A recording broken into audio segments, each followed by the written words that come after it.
Hey, Ty. Wilson Alexander from The Advocate. Pleasure to see you. I'm curious, just obviously this is a great game for you personally this past week, 147 yards and 2 touchdowns. This has been a tough year for y'all running the ball. Was there something that unlocked the way y'all ran the football this past week? Well, we've been had that going. I feel like we could have been done all year. It's been a rough year for all of us. And I feel like that week of practice, we really attacked it and said that we wanted to go in and just have a great week. Despise everything that's going on around us. That only control we can control and go out there and work hard every day. Hey, Tyrion Davis-Price from Channel 9, man. How you doing? How you doing? Good, good, man. Congratulations on the great game that you had. Just curious, I know before the year I'd heard people say that you took great pride in wearing number 3 because it's Kevin Faulk's number and everything. Can you just talk about that? And I know it's obviously been the toughest of times for Kevin. Can you share if you had any interaction with him and how's he doing? Yeah, I talked to Coach Falk. We talk at least twice a week since he's been out for a moment.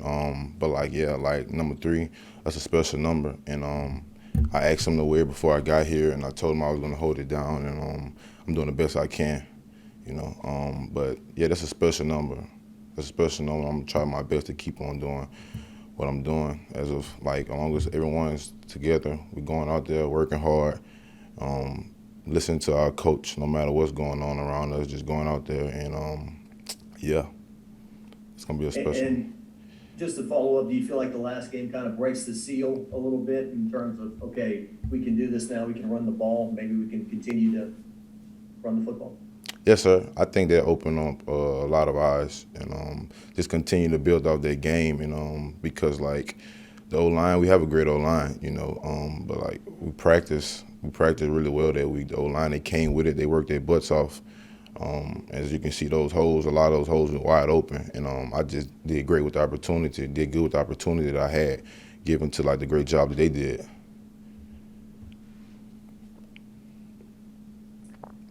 Yeah, hey Ty. Uh, I was wondering what your thoughts were on the rivalry between these two schools. I mean, there've been some great games over the years, and what are your thoughts on just how heated it is and what the history is? Well, I mean, just growing up watching Florida and LSU always has been a big rivalry game, and I remember like my freshman year, that stadium was so crazy, it was loud, like it was nothing like I've ever seen before, and I remember it was tied up 28-28, and my running back coach he put me in the game, and he was asking me was I ready. I'm like, of course I'm ready, and that's when I had scored that touchdown to make it 35-28, and it was just electrifying. And I remember, like, I think about that all the time, like just the stadium and how like Tiger Stadium gets, it's something electrifying. So you grew up with this rivalry. How far do you go back with it? What's your earliest memory? Tim Tebow, that's the earliest I remember.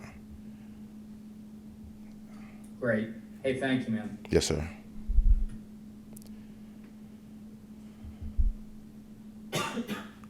Scott, your mic's not working.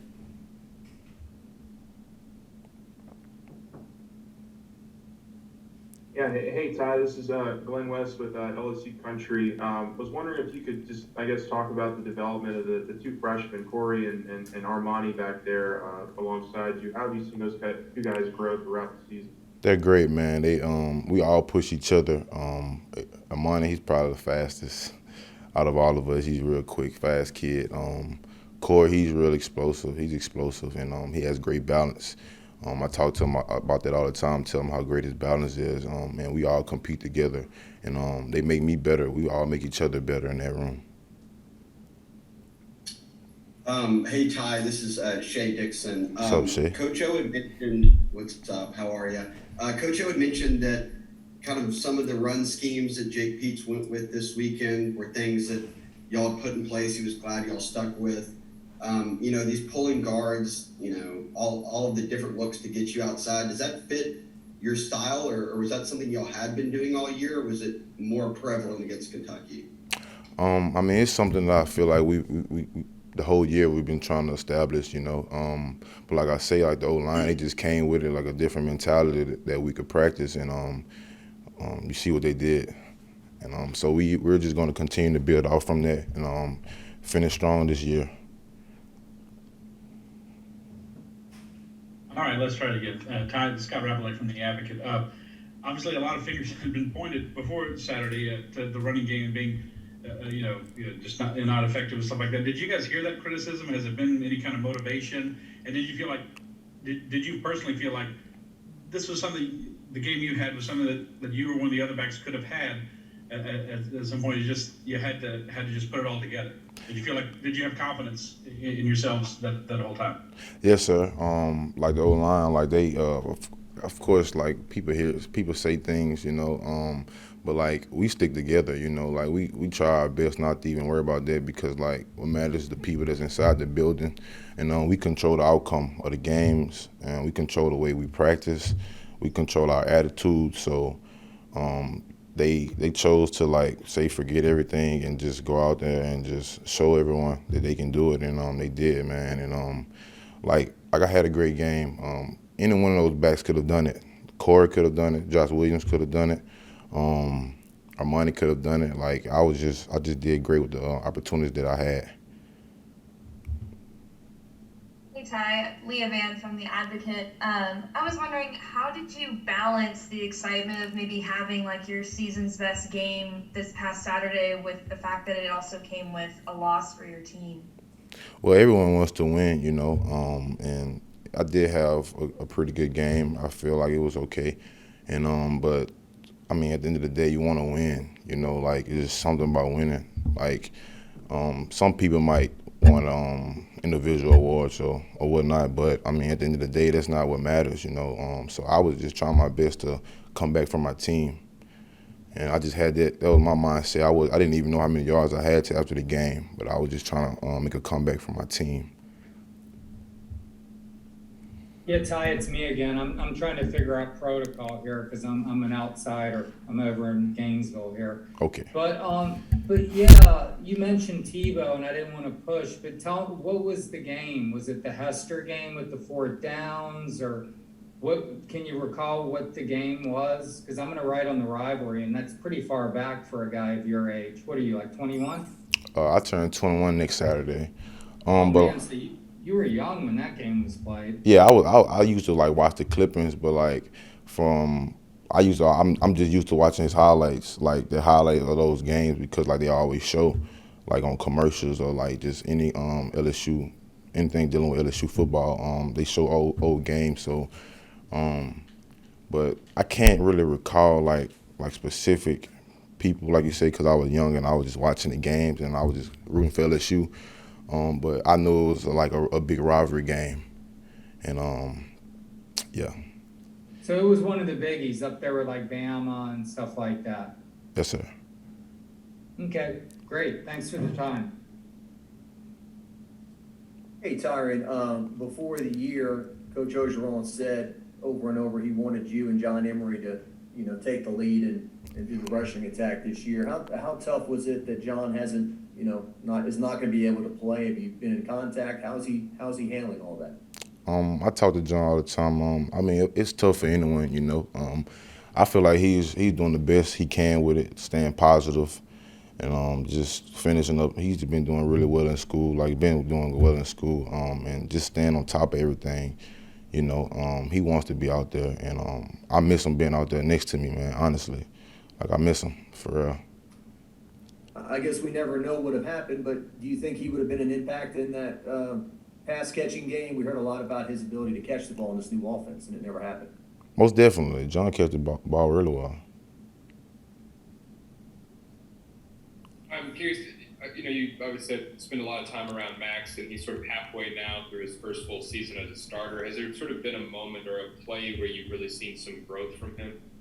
I mean, he surprised me all the time, man. You know, you just never know with him. You know, he works hard. You know, he's one of the hardest workers on the team. You know, been like that since he first got in, and I remember having a conversation with him when he first got here on campus, and I told him just keep working hard, you know, like just keep doing what you're doing, like, cause I see it and I know everyone else sees it, and yeah, he's a great quarterback in my eyes.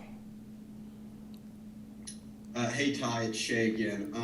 I know you don't call up the plays, but do you sense? Right. I mean, Kayshawn was obviously a big playmaker with him going down. Do you sense the run game or the running back room will be leaned on maybe a bit more, or is that kind of something that goes through your mind in a time like that?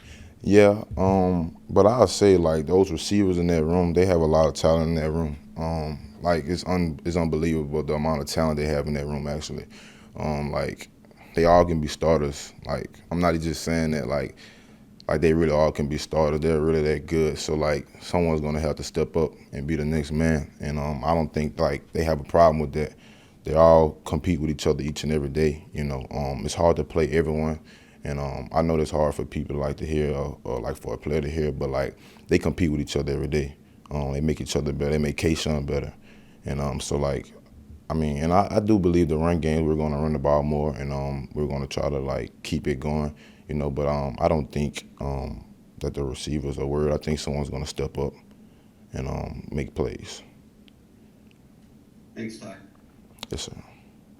Yeah, Todd, this is Ron Higgins with Tiger Rag Magazine. What's been the hardest part of this year? Has it been the losing or the fact that there's been no holes to run in until last week? Yeah, it's I mean, you know, we all go through adversity, you know, and just like it's been a tough year for everyone, and we just come out there and practice and do our best each and every day. Ty, after the Kentucky game, Coach O talked about how you had something to prove. Do you feel like you played with a chip on your shoulder? Ma'am, I'm sorry. Can you repeat that, please? Can you repeat that, please? I'm sorry. Yeah, so after the Kentucky game, Coach O talked about how you had something to prove this season. And of course, it was your best game. Do you feel like you were playing with a chip on your shoulder? Honestly, I was out there playing football, honestly. The same way I play every week. I was just giving them the opportunities, and I did the best I could do with them. Thank you. Yes, sir.